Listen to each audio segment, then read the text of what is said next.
proud of our team. Adversity, absolutely something that I was proud of the way we responded.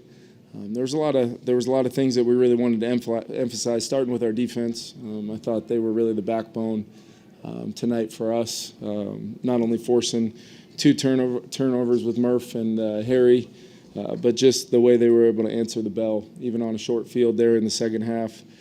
Credit to Flo, his staff, and all of our players for that effort. Thought our team limited penalties. I don't think we had any pre-snap things offensively. We really tried to obviously emphasize that. I know it's been talked about at length, but a good example of if we at least start there. I think we averaged almost 6 yards of play, moved it all night.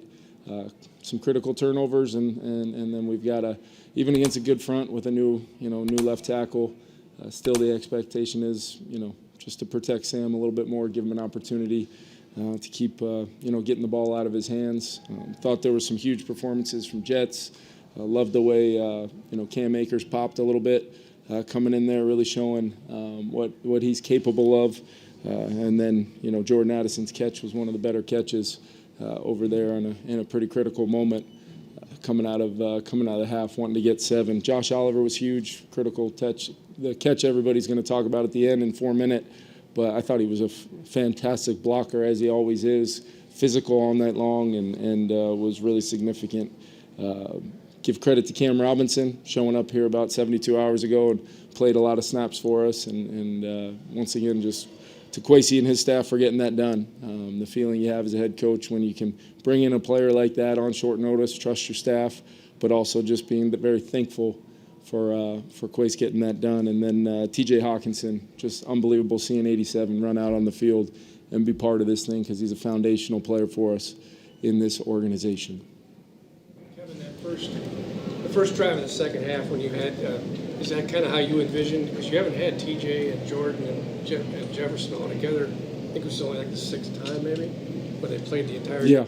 Yeah. The first drive of is that how you see it going? I mean, JJ had the big catch, and then TJ had one, and then Jordan kind of finished it off. Yeah, I mean, to me, those 3 guys are who we want to build our offense around, with Aaron Jones and our running game being a major part of what we want to do. I know Sam had, a couple turnovers mixed in there, and really I did think that there was a potential discussion to be had on the play with the fumble, just with the conversations ongoing, just to get a little more clarity on the protection of our quarterback versus what the standard may or may not be. But I'll continue to get that clarity and coach my guys up how we need to do it to move the football. And turnovers were big, but yes, I would say for me, we've got a lot of weapons. We just need to continue to trust in the fact that the next play, if we get 11 guys executing, we're going to have a good play. And then stacking those, I thought our third down execution, getting to 50% for the day, was critical, including Speedy on his touchdown catch, which was really nice execution by the guys, and Sam specifically hanging in there and making a big time throw.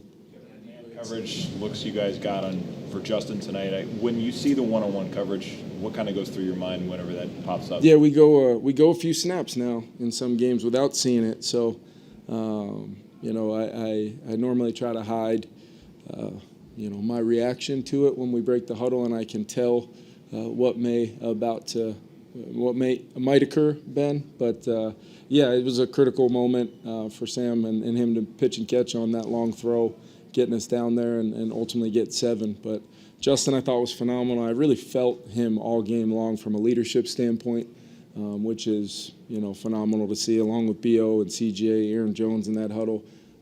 We've got some guys that I really lean into and rely upon, really across our whole team. Very fortunate to coach this football team. How do you assess Sam's game in totality with everything that he did? Yeah, I mean, 28 to 34, threw a bunch of completions, was very accurate, had some critical pitch and catches for some huge kind of igniting plays for us. That first drive, he's trying to make a play off schedule there.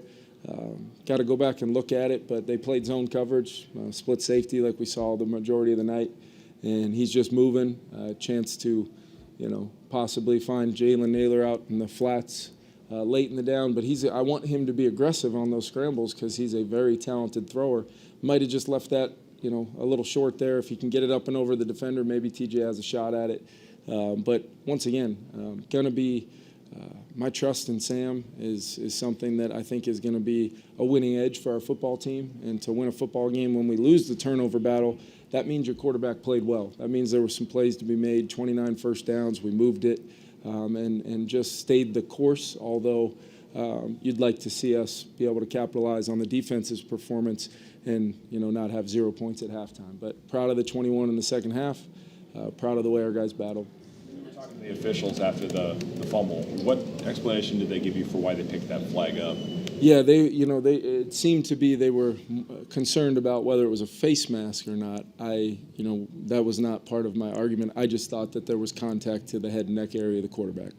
Kevin, that stretch after halftime when you go score, stop, score, we saw that a lot in the 5-0 start. Yeah. That avalanche.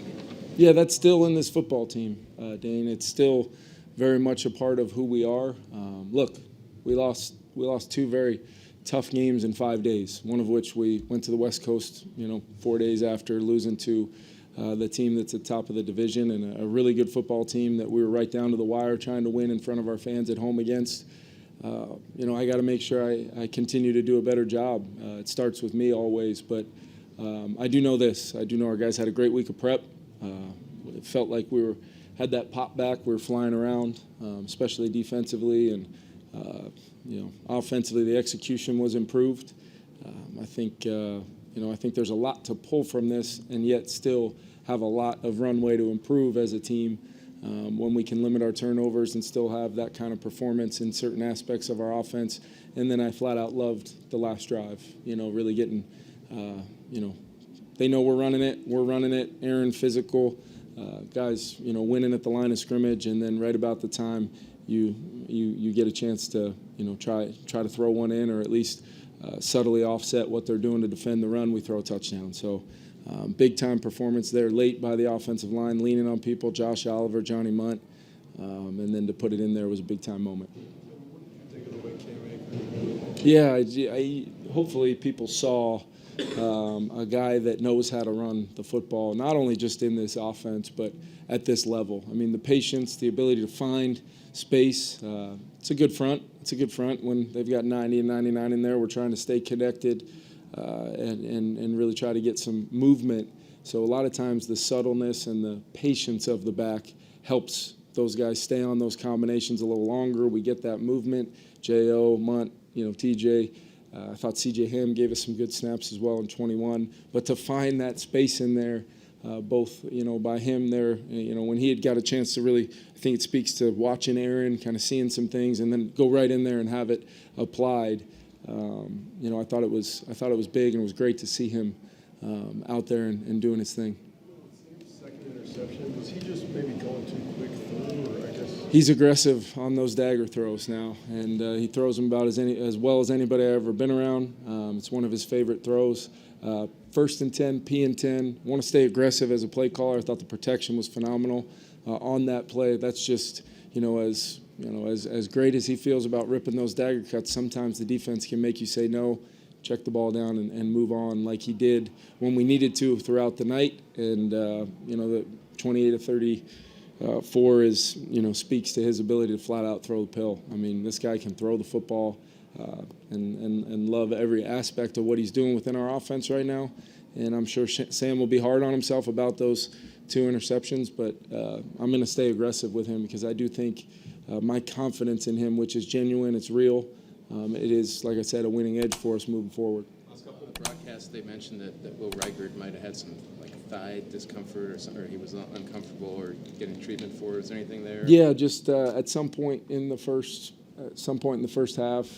Don't know whether it was a field goal attempt or kickoff, but he started to feel a little tightness in there. Definitely something to monitor as we kind of move forward. And in regards to that, I probably should have updated you guys on a couple more injuries. Ivan Pace returning able to return. Thought that was huge, as the green dot, one more game without Blake, and IP just keeps getting better and better for us. So outside of that, I think, for the most part, we did all right tonight injury-wise. But, yeah, I'll keep you guys posted on Will. He wasn't, had no flinch, and he was ready to go if we needed him to. Thanks, guys.